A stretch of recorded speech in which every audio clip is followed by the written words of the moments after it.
पर जम्मू कश्मीर श्रीनगर पर लाल चौक में तिरंगा लहराता हुआ दिखाई दे रहा है। इसी के साथ साथ जम्मू कश्मीर में हर घर तिरंगा रैलीज निकलना शुरू हो गई हैं, जिसे देखकर भारतीय तो बहुत ज्यादा खुश हैं, लेकिन इस पर पाकिस्तानी अवाम का क्या रद्द-ए-अमल है, आइए जानते हैं। उन्होंने जम्मू कश्मीर में श्रीनगर में लाल चौक पर सबसे ऊंचा भारत का तिरंगा लहरा दिया है।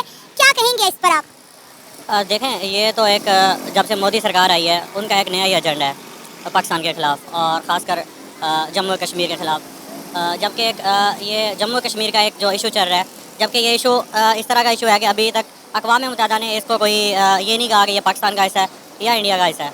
जबकि ये मोदी सरकार है जिनको जो अपने ओछे हथकंडों के साथ अपने इंडिया के साथ उनको मिलाने की कोशिश कर रहा है। जबकि पता है सबको कि वहाँ के लोग वो पाकिस्तान के हैं, उनका दिल पाकिस्तान के लिए धड़कता है, वो मोहब्बत करते हैं पाकिस्तान से। ये बात आप कैसे कह सकते हैं जब वहाँ के लोग हाथों में इंडिया का झंडा लेकर रैलीज निकालेंगे, तो हम किस बिहाफ पे कहेंगे कि वो पाकिस्तान के साथ इल्हाक करना चाहते हैं? वहाँ का बच्चा बच्चा ये कहता है कि हम लोग जो है प्राउडी इंडियन मुस्लिम्स हैं कश्मीर से। तो आप बताएं फिर हम किन लोगों के बिहाफ पे कहते हैं जब कश्मीरी खुद ये कहते हैं कि हम हिंदुस्तान का हिस्सा हैं? तो हम कैसे कहते हैं फिर ये बात? नहीं, आप ये कैसे कह सकती हैं कि वो जो लोग इस तरह की रैली निकालते हैं, जो इस तरह के इंडियन फ्लैग उठा के वो निकालते हैं कि हम इंडिया के साथ इल्हाक करते हैं, आपको पता है कि वो सारे वहाँ के जम्मू कश्मीर के हैं? सर, मैंने वीडियोस देखी हैं, मैंने इंडिविजुअली लोगों के इंटरव्यूज किए हैं। मैं देखिए, मैंने वो बात जो आपसे कर रही हूँ जो मैंने देखी है, जो मैंने देखा है अपनी आंखों से। मैं एक जर्नलिस्ट हूँ, एक सहाफ़ी हूँ, मैं हमेशा हक़ाइक़ पर अपनी बात करती हूँ, इसलिए मैंने आपको वो बताया जो मैंने खुद देखा है। अच्छा सुने, देखें, ये तो एक इशू हो गया ना हमें लोकल ग्राउंड पे कि वहाँ के लोग क्या जाते हैं। अब ये देखें कि हमारे जो हुक्मरान हैं, हमारे जो आला सतह पे लोग बैठे हैं, वो क्या कर रहे हैं। ये एक इशू है, इस इशू को अक़वाम मुत्तहिदा में उठाएं, इस इशू को सॉल्व किया जाए कि उसका इल्हाक किसके साथ होना है, पाकिस्तान के साथ होना है, इंडिया के साथ होना है। ये तो फिर हमारे हुक्मरानों की एक नाअहली है ना कि अब वो इंडिया के हिस्से में आ रहा है वहाँ पे। और सबसे ज़्यादा इंटरेस्टिंग बात ये है कि जम्मू कश्मीर में श्रीनगर के लाल चौक पर सबसे ऊंचा इंडिया का झंडा यानी कि तिरंगा जो है वो लगा दिया गया है।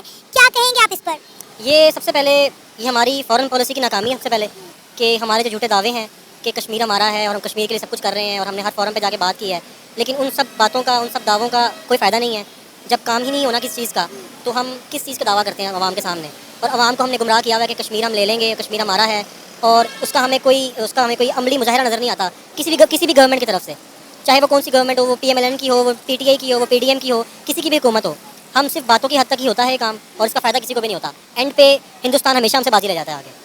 तो मेरे ख्याल में ये हमारे लिए बड़ा एम्बैरेसिंग मोमेंट है कि उन्होंने वहाँ पे अपना जो फ्लैग को होस्ट किया, वो बड़ा एम्बैरेसिंग मोमेंट है पाकिस्तानी आवाम के लिए, सबके लिए। आपको पता है एक वक्त में वहाँ पे पाकिस्तान का झंडा लहराता था। नरेंद्र मोदी जब हुकूमत में नहीं थे तो उन्होंने वहाँ पे आकर स्पीच दी थी और कहा था कि यहाँ पर एक दिन तिरंगा लहराएगा, इंडिया का झंडा लहराएगा।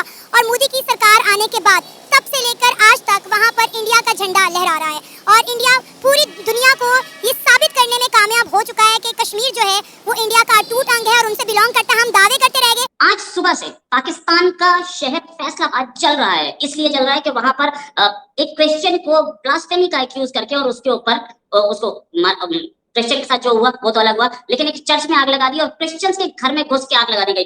ये पूरा मामला शुरू कहां से हुआ?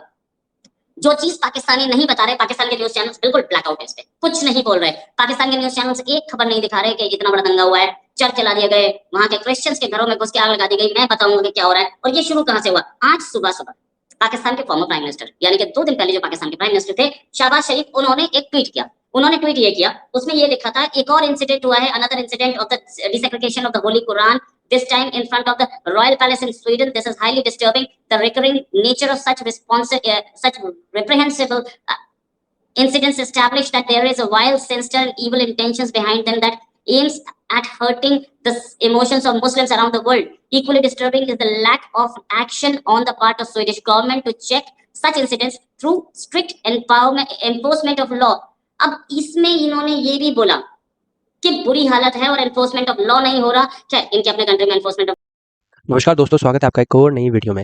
आज हमारे पास खबर निकल कर आई है लाल चौक से, जो जम्मू कश्मीर का हिस्सा है, जहां कभी आतंकवादियों का बसेरा हुआ करता था। आज वहां मंगलवार को भारत का झंडा फहराया गया, और ये झंडा और कोई नहीं, एक पूर्व आतंकवादी जिसने अपने हथियार भारतीय सेना के डर से, उनके खौफ से छोड़ दिए थे, उसने लहराया। वहाँ पर उसे देखा देखी में टूरिस्ट जो वहाँ पर घूमने गए थे उन्होंने भी भारत का झंडा फहराया। आतंकवादियों की तो छुट्टी कर दी है और उन्हें चुनौती दी जा रही है खुलेआम लाल चौक से कि भारत अब नहीं सहन करेगा अपने हिस्से में, अपने कश्मीर में कैसी भी मनमानी किसी भी आतंकवादी की। कश्मीर में अब हो रही है तरक्की, बड़ी बड़ी बिल्डिंग्स, स्कूल्स और सब कुछ डेवलपमेंट हो रहा है। वहाँ के युवाओं को अब काम की ज़रूरतों को पूरा करने के लिए हर तरह से सरकार और वहाँ के लोकल सरकार भी मदद करती है। पाकिस्तान मीडिया घबराया हुआ है कि पाकिस्तान को छोड़कर दुनिया भर में ऐसा कैसे हो रहा है कि भारत हर जगह तरक्की कर रहा है और अपने कदम बढ़ा रहा है। आप अपने कमेंट्स हमें ज़रूर बताइएगा दोस्तों। अगली बार फिर मिलते हैं एक और मज़ेदार वीडियो के साथ, तब तक के लिए बने हमारे पास। जय हिंद, जय भारत, जय श्री राम।